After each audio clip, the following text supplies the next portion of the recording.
আপনি আমাকে চিনলেন কি করে? চিত্রা খানিক ভান করে বলল। ফারাজ হেসে উঠল। এই বউ, তোকে চিনবো না তো বসে পরে ভাবিকে চিনবো?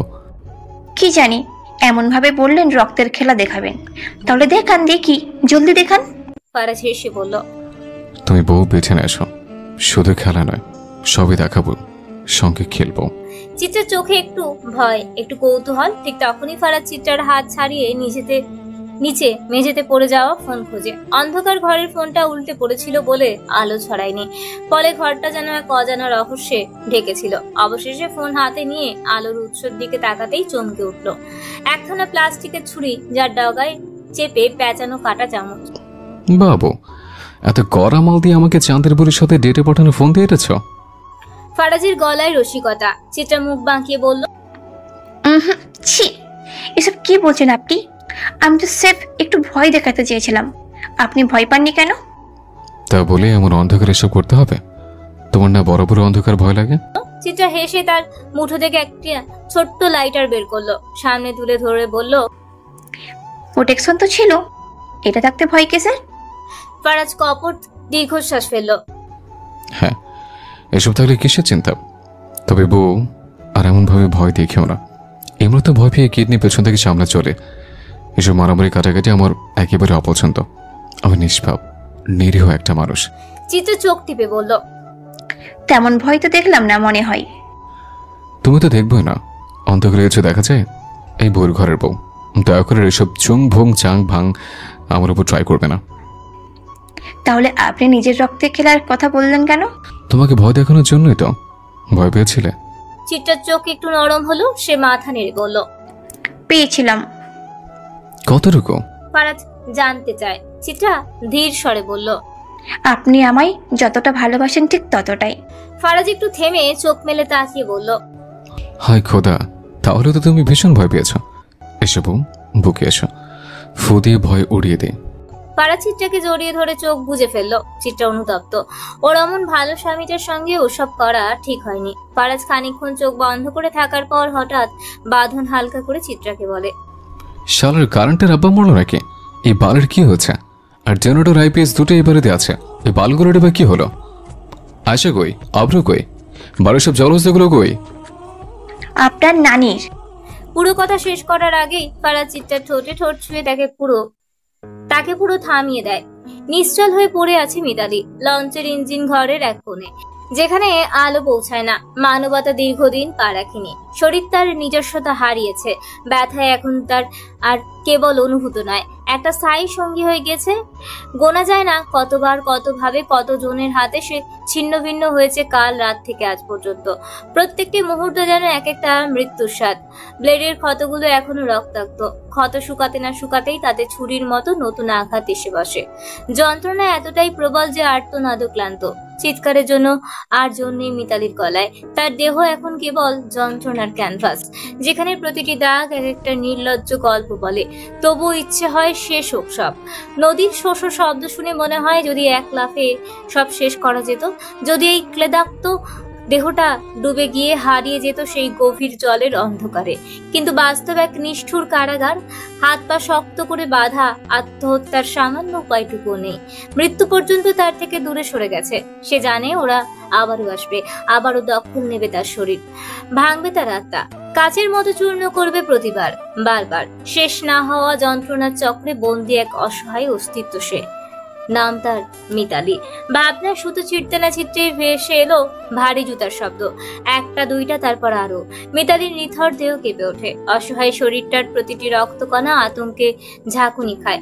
পেছন দিকে গা হিঁচড়ে সরতে চায় সে, কিন্তু বাধা পড়া অঙ্গ প্রত্যঙ্গ কেবল অসহায় প্রতিরোধ করে উদ্ধার নয়।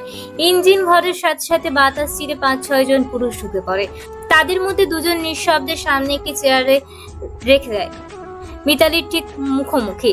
সেই চেয়ারে পায়ের উপর পা তুলে বসে এক পুরুষ। মিতালির চোখ মুহূর্তেই চিনে ফেলে তাকে। তার শরীরের পৈশাচিক ইতিহাসে এই পুরুষও একটি রক্তাক্ত অধ্যায়। আকবর কিছুটা পেছনে দাঁড়ায়, হাত দুটো পেছনে রাখা, নামমাত্র ভদ্রতার ভঙ্গিমা। তৎক্ষণাৎ সামনে বসা লোকটি বজ্র গর্জনে বলে ওঠে, গোলামের পুত, আমার মাথার পিছনে দাঁড়িয়ে না থাইকা যা আরেকটা চেয়ার দে, আমার ভাই জোহান বসবো। একবার তড়াক করে সরে যায়। অল্প সময়ের মধ্যেই সে এনে দেয় আরেকটি চেয়ার।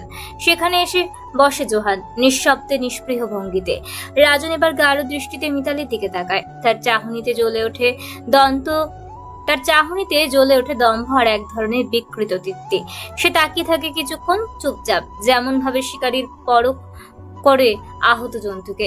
আকবর চুপচাপ দাঁড়িয়ে থাকতে না পেরে বলে উঠল, ভাই আপনি খালি বলেন, আমরা নটিরে জলে ভাসাই দিমু। রাজন মাথা নাড়ল ধীরে, ঠান্ডা কণ্ঠে বলল, সবকিছুর একটা সময় আছে। এই মাইয়া খোকন রে মারছে, ফারাজের আগুন সুন্দরীর চাদর হয়েছে। আমি ওরে এমনি এমনি ছাইড়া দেবো না, ওরে বাছাই রাখ। চিত্রারে দেখাইতে হইব, মাইয়া মানুষ যদি মুখ উচ্চায় তার পরিণতি কি হয়। যেদিন চিত্রা ফিরব সেদিন এই মাইয়ার লাশ ফেলবি ওর সামনে, নাটক সাজায়া। তার আগে যদি এই মাইয়া মরে তাহলে তোগরেও ওর লগে মেঘনায় ভাসামু। সবাই থম মেরে যায়, এমনকি বাতাসও বুঝি থেমে যায় শোনে রাজনের কথা। তখনই জোহান ঠান্ডা কণ্ঠে বলে ওঠে, চিত্রাকে দেখানোর দরকার কেন? ওর তো এইসবের সাথে কোনো সম্পর্ক নাই। রাজনের চোখ দুটো অন্ধকারে চকচক করে ওঠে। গলায় বিষ পেশানো শব্দে সে বলে, আজ নাই কাল থাকবো না। চিত্রা জানে খোকন আমার লোক। কাল যদি ওর কানে কাহিনী যায় সন্দেহ আমার উপরেই পড়বে। আর তাছাড়া ফারাজ ওরে বিয়ে করছে কেন? ওই তালুকদার বাড়ির রক্ত বইতেছে ওর শরীরে, এ তো প্রীত মারাইতেছে কেন? জোহান এবার একটু এগিয়ে বসে, স্বর গম্ভীর হয়ে আসে। ওই চিত্রারে আমি চাই ভাই, যে কোনো মূল্যে। রাজন এবার হাসে, একটা ধ্বংস স্তূপের মধ্যে দাঁড়িয়ে কেউ যেমন সুখ পায় তেমন তৃপ্ত হাসি। একটা মাইয়ার লাইগা ফারাজের বিপক্ষে যাবি তুই? জোহান ঠান্ডা গলায় বলে, ফারাজ না, দরকার হলে পুরো দুনিয়ার বিপক্ষে যাবো। ঘরটা নিস্তব্ধ হয়ে আসে, বাতাস ঘন হয়ে নামে বুকের উপর। নদীর কলকল ধ্বনিও এ ঘরে ঢুকতে সাহস পায় না। দৃষ্টি এক হয়ে আটকে থাকে বাটিতে পড়ে থাকা মিতালির দিকে। একটা রক্তাক্ত দেহ নিঃশ্বাস আর যন্ত্রণার মাঝখানে দোল খাচ্ছে, অথচ কোনো শব্দ নেই তার। আকবর চেয়ে থাকে, চোখে নিঃশব্দ ভয়। একটা শুষ্ক ঢোক গিলে নেয় সে। চিত্রার সঙ্গে তার ব্যক্তিগত কোনো শত্রুতা নেই, কিন্তু চিত্রা নামটা শুনলেই তার মাথায় বাজে একটা ঘন্টা ধ্বনি। মূল কারণ ফারাজ এলাহি। চিত্রা মানেই এখন ফারাজ, আর ফারাজ এলাহি মানেই অনিবার্য ধ্বংস। ভেবে পায় না আকবর বিষয়টা এতটা জটিল হয়ে উঠলো কিভাবে। কাহিনী তো সরল ছিল, মিতালিকে মেরে ফেললেই তো হতো, মুখ বন্ধ, ঝামেলা শেষ। কিন্তু রাজন ভাই প্রতিশোধের নামে রক্ত খেলা শুরু করলো। আর মিতালি এখনো কিছু বলেনি, সে কণ্ঠস্বর নেই, ভাষা নেই, কেউ তাকে শোনার সুযোগই দেয়নি। তবু আকবর জানে, সত্য যত চেপে রাখা হোক, এভাবে বাঁচিয়ে রাখলে সেটা একদিন মুখ ফুটে বেরোবে। তখন সে আগুনে জ্বলবে, তাতে কেবল রাজনের পরিকল্পনা নয়, আকবর নিজেও ছাই হয়ে যাবে। কারণ সে জানে খোকনকে সেই রাতে মিতালি মারেনি, বরং সে নিজেই খোকনকে খতম করে, ঠান্ডা মাথায় একেবারে নিজের জায়গা দখলের জন্য। রাজনের বিশ্বাসটাকে সে ব্যবহার করেছে, খেলার নামে মূল চাল সে নিজেই দিয়েছে। আকবর চুপচাপ দাঁড়িয়ে থাকে, বাইরে থেকে দেখতে শান্ত, অথচ ভিতরে ভেঙে পড়া একটা আতঙ্কের পাহাড় বুকের উপর চেপে বসে আছে। মনে মনে একটা কথাই ঘুরপাক খায়, যদি রাজন জানতে পারে, যদি মিতালি বলে ফেলে, যদি ফারাজ এলাহি চিত্রাকে জড়ালে নিজেও এসবের প্রবেশ করে। সে জানে যদি ফারাজ ঢোকে এই অন্ধকারে, তবে মৃত্যুর প্রথম ডাকটা তার দিকে যাবে। নিঃশ্বাস বন্ধ হয়ে আসে, আবারও ঢোক গেলে কপাল বেয়ে ঘাম নেমে আসে, জুলফি ঘেঁষে। চোখে কিছু পড়ে না, কানেও যেন কিছু আসে না। এখন তার দৃষ্টি চিন্তা সবটাই ঘিরে আছে একটি নামকে নিয়ে, ফারাজ এলাহি। ফারাজের গায়ে এখন শুভ্র একখানা মসৃণ স্নিগ্ধ পাঞ্জাবি। শেষ কবে পাঞ্জাবি পরেছিল সে স্পষ্ট মনে পড়ে না। হয়তো বহু বছর আগে কোনো উৎসবে, অথবা কোনো স্মৃতিমাখা বিকেলে। আজ সে আবারও পড়েছে। কার জন্য? চিত্রাঙ্গনার জন্য, তার বুক পাঁজরের হাড় থেকে সৃষ্টি অর্ধাঙ্গিনীর জন্য। এতটা ভালোবাসে ফারাজ তাকে। আজকাল ধ্যান বলতেও বউ ছাড়া মাথায় কিছু আসে না। স্নান শেষে বিছানায় পায়জামা পাঞ্জাবি রাখাই ছিল, নিপুণভাবে গুছানো। কে রেখেছে? চিত্রা নিশ্চয়ই, কিন্তু ঘরে তার দেখা নেই। দরজা বন্ধ, জানালার পর্দা অল্প হেলে আছে, মেঘলা বাতাস ঢুকছে ভেতরে। সেই হাওয়ায় মোমবাতির শিখা কাঁপছে ক্ষীণভাবে। আলো যেন আর আলো নয়, একটা গোটা মায়ার আবরণ। ঘর সাজানো এত নিখুঁত, এত নরম ছোঁয়, যেন এ বাস্তব নয়, স্বপ্নের নিভৃত গহ্বরে প্রবেশ করেছে সে। বিছানায় গোলাপ চাপার রঙের চাদর, চারপাশে ছড়ানো সুভাষিত ধূপ, মেঝেতে ছড়িয়ে কিছু পাপড়ি, আর সেই ক্ষীণ আলোর ভেতরে একটা স্বপ্নময় নীরবতা। তবু ফারাজ কোনো ব্যাখ্যা খুঁজে পায় না। তার স্বভাবেই অনুপস্থিত কৌতূহল, সে শুধু অনুভব করে। পাঞ্জাবিটা গায়ে চড়াতে চড়াতে তার দীর্ঘ চওড়া বুক আরো স্পষ্ট হয়ে ওঠে, ঠিক যেন কোনো পৌরাণিক চরিত্র বাস্তবে রূপ নিয়ে। সেগুলো এতটাই ছাতার সুনির্মিত, মনে হয় যে প্রকৃতি নিজ হাতে তাকে গড়েছে এক অনবদ্য ধৈর্যে। তার চোয়াল দৃঢ়, কণ্ঠদেশ গম্ভীর ও পুরুষালী, চোখ দুটো ধূসরতায় ভরা, অথচ অদ্ভুত একটি চুম্বকীয় টানে আটকে আছে দৃষ্টি। ফারাজ নড়লে মনে হয় ছায়া তার অনুগত হয়েও নড়ে না। সে আয়নার সামনে দাঁড়ায়, আয়নাটিকে সাধারণ সেই একঘেয়ে আয়না, কিন্তু আজ সেই আয়নার মধ্যেও নতুন একটা প্রাণ এসেছে। ফারাজের প্রতিফলিত অব্যয় এতটাই নির্মল, এতটাই অনুবদ্ধ, স্বয়ং আয়নাও তাকে দেখে নিজের ধুলো মলিনতায় ভুলে গেছে। নুপুরের ক্ষীণ তীক্ষ্ণ শব্দে ফারাজ হঠাৎই পিছন ফিরে তাকায়। ঘরের নিভু নিভু মোমের আলোয় এক মুহূর্তের জন্য তার চোখ স্থির হয়ে যায়। মেরুন রঙের জর্জেট শাড়িতে মোড়া চিত্রা যেন একটা অগ্নিকন্যা। শাড়ির পাতলা কাপড় তার শরীরের ওপর মেখে আছে শিশিরের মতন। ভেতরের প্রতিটি রেখা, প্রতিটি ভাঁজ অজু-আলোর সঙ্গে প্রতিযোগিতায় মেতেছে। কোমরের ঠিক নিচে শাড়ির ভাঁজটা এতটাই নিখুঁতভাবে বসে আছে যে ফারাজের চোখ সেখানে আটকে যায় অসহায়ভাবে। চিত্রার কোটিদেশ ফর্সা, কোমল, অথচ জাদুকরী একটা উষ্ণতায় ছড়ায় চারপাশে। মোমের আলো সে স্থানে পড়তেই অনির্বচনীয় জ্যোতি ফুটে ওঠে। সেই এগিয়ে আসে ধীরে, হাতে একখানা মোম, যার শিখা দুলছে হাওয়ার দোলায়। চিতা বারান্দার টাই গ্লাস খুলে দেয়, আর ঠিক সেই মুহূর্তে একটি দমকা হাওয়া ঝাঁপিয়ে পড়ে ঘরের মধ্যে। সেই বাতাস তীক্ষ্ণ কোনো অস্ত্র। চিত্রা শরীরের বাঘ ভেদ করে বয়ে যায় তার খোলা চুল, শাড়ির আঁচল আর হাতের মোম সবকিছু বাতাসে দুলে ওঠে এক অমোঘ ছন্দে। হুট করেই মোম নিভে যায়, অথচ আলো যেন নিভে না। চিত্রার শরীর যেন জ্বলে ওঠে অন্য একটা দীপ্তি। ফারাজ তাকিয়ে থাকে, নিঃশব্দ, নিষ্পন্দ। তার চোখে প্রশ্ন নেই, জিজ্ঞাসা নেই, আছে কেবল মোহ, একটা চিরচেনা তৃষ্ণা। এই আগুন সুন্দরীর রূপে মজে গেছে সে, মোহগ্রস্ত নয়, বন্দী। চিত্রা ধীর পায়ে এগিয়ে আসে, মোমবাতির আবছা আলোয় তার ছায়া জমাট বাঁধা অনুভব করে। ফারাজ তার চেয়ে অনেক দীর্ঘ লম্বা, চিত্রার উচ্চতা তার বুক অব্দি। সে একটানা তাকিয়ে থাকে। এমন পুরুষের চোখে চোখ রাখলে হৃদয়ের ঝড় নিশ্চিত। আজ প্রথমবারের মতো সে নিজের স্বামীকে এমন শুভ্র নির্মল পাঞ্জাবিতে দেখেছে। লোকটা কতখানি আকর্ষণীয়। ফারাজ চিত্রার উপস্থিতিতে নিজেকে সংযত রাখতে পারে না, চোখ স্থির হতে চায় না। চোখ একবার মেরুন শাড়ির মোহময় রেখায় ছুটে বেড়ায়, তো আবারও রক্তিম ওষ্ঠের রহস্যে ডুবে যায়। হঠাৎ সে চিত্রাকে নিজের দিকে টেনে নেয়, তার শিরাগুলো ফুটে থাকা হাত চিত্রার কোমর বেয়ে নেমে আসে নিঃশব্দে। চিত্রা ফারাজকে ছুতে পায়ের ভরসা হারিয়ে ফেলে, কিন্তু সে পৌঁছাতে পারে না। ফারাজ তখন ডান হাত দিয়ে তাকে বুকের সঙ্গে জড়িয়ে দেয়, এক লহমায় তুলে আনে নিজের হৃদয়ের সমান উচ্চতায়। চিত্রা আর পাঞ্জাবির কলার শক্ত করে চেপে ধরে। আর কোনো শব্দের প্রয়োজন পড়ে না, সে নিঃশব্দে ঠোঁটে ঠোঁট ছুঁয়ে দেয়। সমস্ত আবেগ, আকাঙ্ক্ষা আর ভালোবাসার ওই এক চুম্বনে ঢেলে দেয়। চিত্রার নিঃশ্বাস ভারী হয়ে আসে। সে ফারাজকে থামানোর চেষ্টা করে, গালে হাত রেখে আবছা আলোয় আকুতি ভরা কণ্ঠে জিজ্ঞেস করে, আপনি আমার কলঙ্ক হবেন? কলঙ্ক? কেন? জানেন না, নারীর গায়ে একবার লেগে যাওয়া কলঙ্ক কখনো মুছে না, থেকে যায় না, যেমনি থেকে যায় নারীর গায়ে লেপটে দেওয়ার কলঙ্কগুলো। কতকাল কলঙ্ক তোমাদের মিশে থাকতে পারবো? মিত্র, নারী মরলেও কলঙ্ক তার পিছু ছাড়ে না। আমি মরলেও আপনি আমার কলঙ্ক হয়ে আমার মধ্যখানে বেঁচে থাকবেন। ফারাজ চুপ করে রয়। চিত্রা আবারও বলে ওঠে, ফারাজ। কণ্ঠে অনুনয়। নেশালো কণ্ঠে জবাব দেয় ফারাজ, একটা জিনিস দেখানোর বাকি আছে। আরো? এর রূপ দেখিয়ে কত বছর ভেতরে ভেতরে মরেছ, তাতে তৃপ্তি মেটেনি? কি যে বলেন, আপনি আমার বেঁচে থাকার কারণ। আপনাকে মারলে আমি বাঁচবো কেমন করে? সময় থমকে দাঁড়ায়। ফারাজের চোখে ছায়া নেমে আসে, বাঁধন আলগা হয়, দেহ নরম হয়। চিত্রা ধীরে তার হাত ধরে তাকে টেনে নিয়ে আসে বিছানায়। একান্তে নীরবতার মোড়কে আবৃত আশ্রয়। বাইরে ধমক দিয়ে উঠেছে বাতাস, জানালার পর্দা দুলে ওঠে, যেন সাক্ষী দিচ্ছে এই প্রহরের এক অদ্ভুত সুন্দর মুহূর্ত, যেখানে পাপ আর প্রেম একে অপরের মুখোমুখি। আকাশ এবার কাঁদবে ঠিকই, তবে যন্ত্রণার নয়। এই কান্না হবে প্রণয়ের জলে ভেসে যাওয়া দুই বিপরীত সত্তার মিলনের জন্য। চিত্রা নিভু নিভু মোবের আলোয় টেবিলের উপরে রাখা রেড ভেলভেট কেকটা হাতে নিয়ে ধীরে ধীরে এগিয়ে আসে ফারাজের দিকে। হাওয়ায় দুলতে থাকা তার চুল, চোখের গভীর মায়া। ফারাজ স্তব্ধ চোখে চেয়ে থাকে তার দিকে।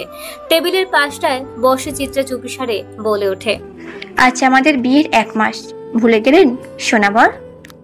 এই শোনাবার ডাকটা ফারাজের অন্তর জুড়ে অনুরণন তোলে। সে থমকে যায়। কিছু বলার আগেই চিত্রা ছুরি দিয়ে কেক কেটে এক টুকরো ফারাজের মুখে তুলে দেয়। ফারাজও তার জন্য তুলে নেয় আরেক টুকরো, কিন্তু চিত্রা আচমকা ফারাজকে শক্ত করে জড়িয়ে ধরে, ঠোঁট চেপে ধরে এক আকুল চুমু। চারপাশে ছড়িয়ে আছে অগণিত লাল গোলাপ। মেঝেতে বিছানার হাওয়ায় ওরা উঠছে ভালোবাসার প্রতীক হয়ে। সাদা বিছানার চাদরে গোলাপের পাপড়িগুলোর রক্ত লাল দেখাচ্ছে। ফারাজ আলতো করে চিত্রের মুখ থেকে চুল সরিয়ে দেয়, তার চুলে মুখ ডুবিয়ে দেয়। মাদকতায় পূর্ণ হয়ে পড়ে তার সত্তা। বৃষ্টি শুরু হয়েছে, জানালায় জলের ছিটে ফোঁটা থামতে চায় না, কিন্তু ঘরের এই দুই মানুষের মন আজ নিঃসীম এক জগতে প্রবেশ করেছে। ফারাজ চিত্রার কাঁধে হাত রেখে তাকে ধীরে ধীরে শুয়ে দেয় বিছানায়। হঠাৎ এক দমকা হাওয়া এসে ঘরের সব মোমবাতি নিভিয়ে দেয়। ঘর ছেয়ে যায় কালো এক রহস্যে। চিত্রা আজ ভয় পায় না, না অন্ধকারে না মেঘের গর্জনে। এ রাত ভালোবাসার রাত। শরীরের বাঁধন ছিঁড়ে আত্মা একে অপরের দিকে ছুটে চলেছে। ফারাজ ঝুঁকে পড়ে তার উপরে। এটা দুহাত বাড়িয়ে দেয়, তাকে বুকে টেনে নেয় অনির্বচনীয় আকর্ষণে। গলা দিয়ে ভেসে আসে গান। হৃদয়ে চলেছে এক চাতুর মোমবাতি, তুমি আগুন হয়ে পড়ছো আমায় সারা দিবারাত্রে। শব্দগুলো ঘরের বাতাসে গলে যায়। চিত্রার দেহ কেঁপে ওঠে, নেশার ভারী হয়। আগুন আর জলের মতো তারা মিশে যেতে থাকে একে অপরের মাঝে। ফারাজের আকাঙ্ক্ষা ক্রমশ বেপরোয়া হয়ে ওঠে। চিত্রার নখের আঁচড়ে তার পিঠ জর্জরিত, রক্তিম ক্ষত সৃষ্টি করে, কিন্তু সেই ব্যথায়ও আনন্দ আছে। এ একরকম মুক্তি, তৃষ্ণা মেটানোর উন্মাদনা জড়িয়ে আছে।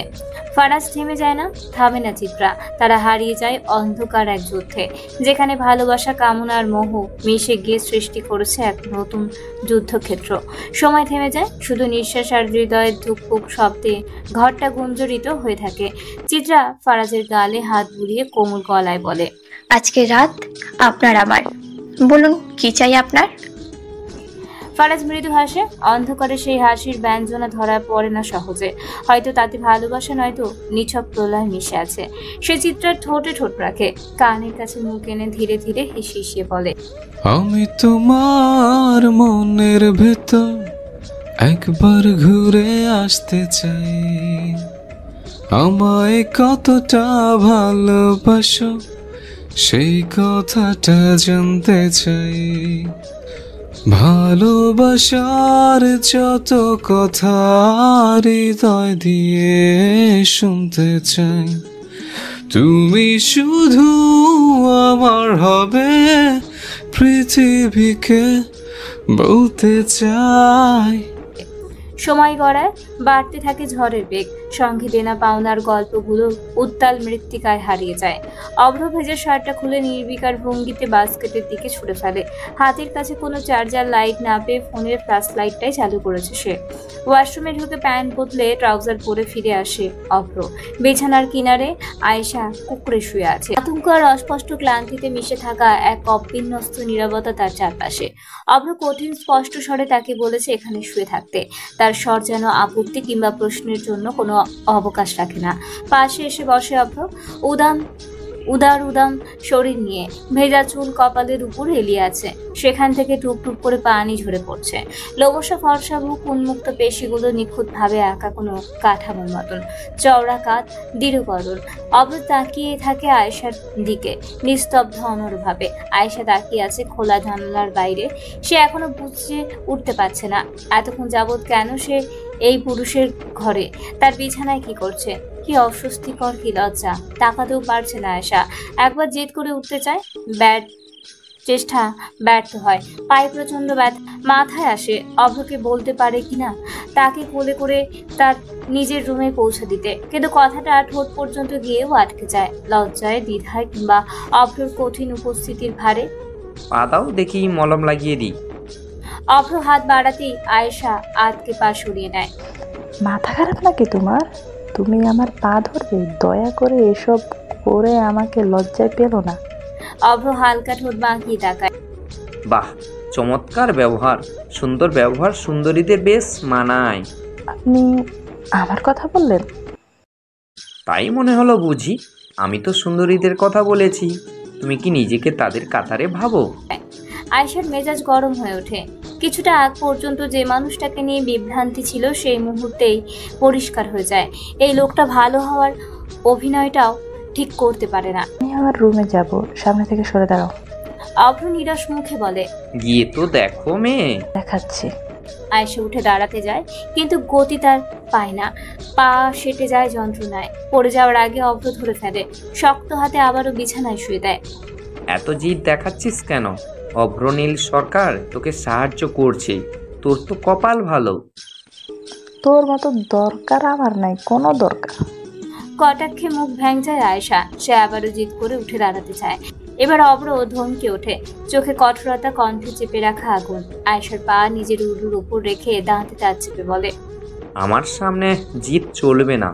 যে জিদ তুমি দেখাচ্ছ তা অভ্রর পায়ের তলায় পিষ্ট হয়ে থাকে।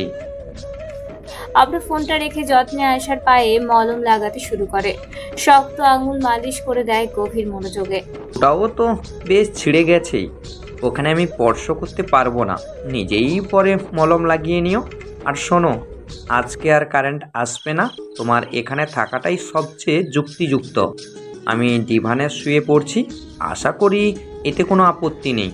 আয়েশা কিছু বলতে চায়, কিন্তু গলা শুকিয়ে আসে, কথা আটকে যায় ঠোঁটে। ইদানিং কেন জানি এই লোকটার প্রতি একরকম দুর্বলতা তৈরি হচ্ছে। কিন্তু কেন? এই লোক পাহাড়ের মতো নির্দয়, অথচ ছায়ার মতো পাশে থাকে। মাটি হয়ে চাঁদ ছোঁয়ার স্বপ্ন দেখা পাপ নিষিদ্ধ, কিন্তু মানুষকে কে বোঝাবে তাদের যে নিষিদ্ধ জিনিসের ওপরেই আকর্ষণ বেশি।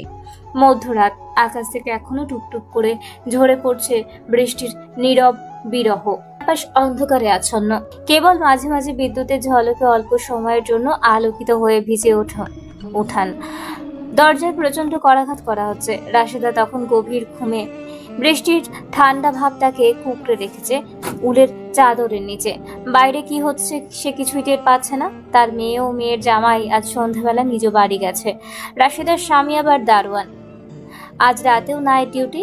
বাড়িতে একা রাশেদ। ধাক্কাধাক্কির আওয়াজটা যখন টানা হতে থাকে তখন ধীরে ধীরে ঘুম চোখ খুলে যায় তার। বিরক্ত ভাব নিয়ে উঠে বসে, চোখ কচলায়, হাই তোলে। ছায়ার মতো ঘরের অন্ধকারে পা টেনে টেনে এগিয়ে আসে দরজার দিকে। বৃষ্টির একঘেয়ে শব্দে তার ধৈর্য কমে আসছে। সে ক্লান্ত কণ্ঠে দরজা খুলে বলে ওঠে, এরে ভাই, কেডা গো? এত রাইতে কি চাই তোমার? দরজা খুলতেই সে তার সামনে একজন লোককে দাঁড়িয়ে থাকতে দেখতে পায়। লোকটা লম্বা, সারা গায়ে গাঢ় কোনো রেইনকোট, মাথায় হুডতোলা, মুখ দেখা যাচ্ছে না, কেবল ভেজা কাপড় থেকে টপ টপ করে জল পড়ছে। তার উপস্থিতি ঠান্ডা বাতাসে হাড়ে হাড়ে কাঁপুনি ধরিয়ে দিচ্ছে। সেই অচেনা মানুষটি খানিকক্ষণ চুপ করে থাকে, তারপর ঠান্ডা কণ্ঠে বলে, আপনার একটা পার্সেল আইছে। রাশিদা একটু বিচলিত হয়। পার্সেল? কিসের পার্সেল? তাও এত রাইতে? কি পার্সেল আনছো? মৃত্যু আনছি ম্যাডাম, পার্সেলটা নেবেন না? অবাক করা এক সকাল, গা সজাগ করা হালকা শীতার ভেজা হাওয়ার মধ্যে চিত্রা গোসল ছেড়ে জলপাই রঙের শাড়িটা পরেই একদম অন্যরকম হয়ে উঠল। আয়নার সামনে দাঁড়িয়ে নিজেকে খানিকক্ষণ গভীর মনোযোগে দেখল সে। চোখে মুখে একটা প্রশান্তির ছোঁয়া। বিছানায় উপর হয়ে ঘুমিয়ে আছে ফারাজ, গায়ে চাদর। ঘরের ভেতর এসির ঠান্ডায় শরীর জমে গেলেও ওর মুখখানা প্রশান্তির প্রতিমূর্তি। এই মানুষটা গরম একদমই সহ্য করতে পারে না। সামান্য গরমে অ্যালার্জি হয় শরীরে, লাল হয়ে যায় ত্বক। আজ শান্তিতে ঘুমাচ্ছে ফারাজ। চিত্রার ওকে জাগাতে মন চাইছে না। ভালোবাসার মানুষ যখন ঘুমায় তখন তা দেখেও শান্তি লাগে। ঘরের অগোছালো দশার দিকে তাকিয়ে চিত্রা একটু বিরক্ত হলেও নিজের ভিতরে স্নিগ্ধ ভালোবাসায় আবারও নরম হয়ে যায়। কাল কিশোরগঞ্জ ফিরতে হবে। এই শহর, এই বৃষ্টি, এই রঙিন দিন পেছনে ফেলে যেতে হবে। এই শহর চিত্রাকে অনেক কিছু দিয়েছে, ভালোবাসা, অনুভব আর এক নতুন জীবন। চিত্রা বারান্দায় গিয়ে দাঁড়ায়। সামনের বিস্তৃত বাগানটা চোখে পড়ে। হালকা ভেজা বাতাসে চুলগুলো ভিজে থাকে বলে তোয়ালে দিয়ে মুছে নেয় সে। কিন্তু পানি ঠিকই টুপটাপ করে ঝরে পড়ে। আবার চুল পেঁচিয়ে তোয়ালে চড়ায়। নিচে বাগানে বজ্র ব্যায়াম শেষে চুপচাপ বসে আছে। প্রথমে চিত্রা তাকে খেয়াল না করলেও বজ্র কিন্তু ওপর থেকে তাকানো চোখ এড়ায় না। খানিক চেয়ে থেকেই হঠাৎ চোখ নামিয়ে নেয় বজ্র। সেই সময় চিত্রার নজর তার উপর পড়ে। চিত্রা তাকে ডাক দিতে যায়, কিন্তু মুখ ফুটে কিছু বের হওয়ার আগেই পেছন থেকে একজোড়া হাত কোমরে এসে জড়ায়। পিঠে ওষ্ঠর ছোঁয়া ঠেকতেই চিত্রা শিহরণে চোখ বন্ধ করে ফেলে। ফারাজ, কেউ দেখে ফেলবে। কণ্ঠটা নরম, কিন্তু তাতে একটা স্নিগ্ধ সতর্কতা। যারা দেখবে তাদের চোখ তুলে ডোনেশন করে দেব। ফারাজের গলায় দম্ভ ছেলে মানুষই। কি সব ভয়ানক কথা যে বলেন আপনি। শুধুই কি কথা, ভয়ানক কাজগুলো কি সরকার এসে করে দিয়ে যায়? ধুর, সকাল সকাল একখান অশুভ নাম শুনালেন, মনটাই ভেঙে গেল। আসো, একটা চুমু দিয়ে জোড়া লাগিয়ে দিই। বাপরে, আপনার চুমুতে এত পাওয়ার? ভেবে যান, আমার চুমুর শক্তি ফেভিকলের আঠার থেকেও বেশি। বিশেষ না হলে কাছে আসো, চুমু দিয়ে পরীক্ষা করে দেখো। এক চুমুতেই তোমার ভাঙা মন জোড়া লাগবে। চিত্রা হেসে ওঠে, চোখ খেলে যায় দুরন্ত হাসির রেখা। মায়েরি, এমন ভাবে বলছেন মনে হচ্ছে ফুটপাতের কোণে বসে চুমু দিয়ে ভাঙা মন সারানোর ব্যবসা করতে নাকে। না, করিনি। তবে বউ তুমি বললে শুরু করতে পারে। তোমাকে বিয়ে করার পর যাদের হৃদয় ভেঙেছে, সার্ভিস তাদের দিয়ে শুরু করব।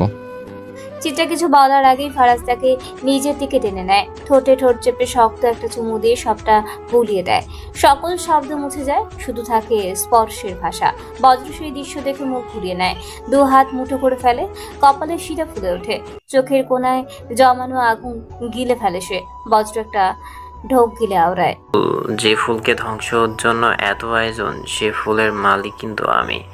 ফুল ছেঁড়ার আগে মালির মুখোমুখি হওয়ার প্রতিবাদটা ভুলে গেলে। ঘুম ভাঙতে অভ্র বুঝতে পারলো সে নিজের বিছানায়। তবে এমন কিছু একটা দেখে ফেলে যার ফলে তার শরীর কেঁপে ওঠে। মুখের সামনে দুটো পা, ভ্রু কুচকে চোখ কচলে তাকাতেই যেন চোখ দুটো গর্ত থেকে বেরিয়ে আসতে চায়। এটা তো আয়েশার পা। অভ্র এক লাফে উঠে বসে। এই মেয়ে, ঠ্যাং তোলার জায়গার এত অভাব ছিল যে আমার মুখটাই পছন্দ হলো। আয়েশা চমকে উঠলো চেঁচানোর শব্দে।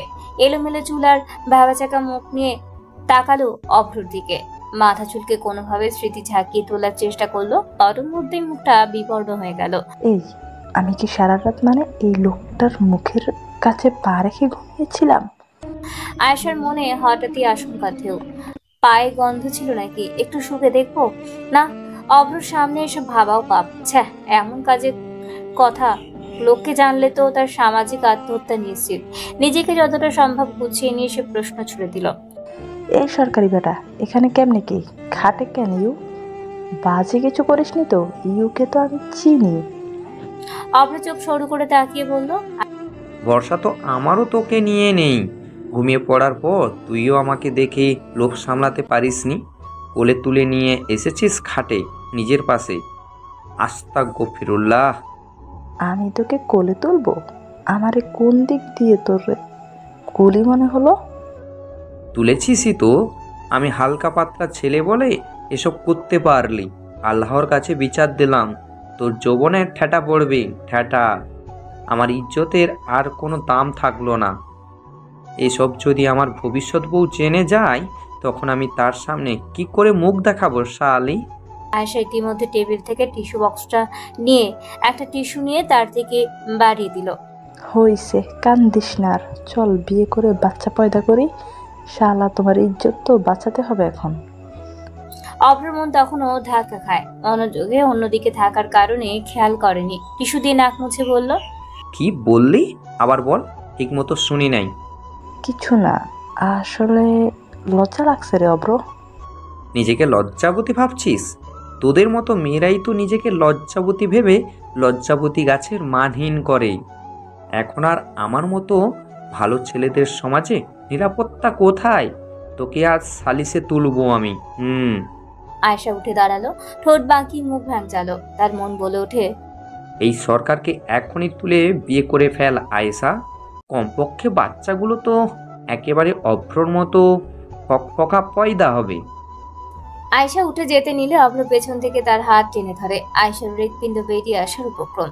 সে পিটপিট করে অভ্রর দিকে তাকায়। এই মা, অভ্র কি তাকে এইমাত্র আমরা কি তাকে চুমুটুমু খেয়ে সকালে নাস্তা করিয়ে দিবে নাকি?